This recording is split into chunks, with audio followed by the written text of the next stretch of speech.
Yo guys, my name is Matthew and welcome to my channel. On this channel I'm gonna tell you about scalping, share my results, post my trades and also tell you what I do to become a successful scalper. And today I'm gonna tell you about scalping.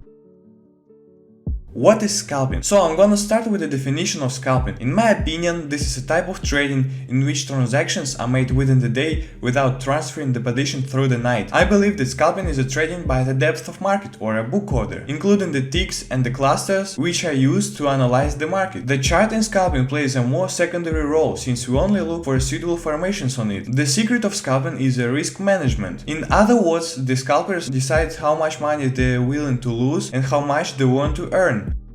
How do scalpers trade? Scalpers use different terminals for trading, and now I want to tell you about them briefly. A detailed analysis of the terminals and their functions will be in the next videos. The first terminal is Tiger Trade, good terminal with many features. Many languages are also available. In this terminal you can open book orders, charts, and it's also possible to add indicators if someone uses them. But there is an important feature of this terminal. If you have a referral account on futures, then this terminal isn't for you and you gotta buy a subscription to trade through it. The next terminal is scalp, which is quite an interesting terminal, but it's only available in two languages, English and Russian. This terminal doesn't have as many functions as Tiger Trade. However, since the terminal doesn't have as many functions as Tiger Trade, it takes up much less space and it's slightly lighter. And the terminal is also absolutely free. And the final third terminal is terminal from Vataga Scalp. A good terminal, but it has a significant drawback. This terminal is only available in Russian language. This is a really big problem for people who don't know Russian language, but I like this terminal for its interface and functionality. Despite the fact that the terminal is available only in Russian, it's quite easy to understand it because there are not so many keys and it works on the same principles of the two previous ones. As for me, I use two terminals, scalp and Vataga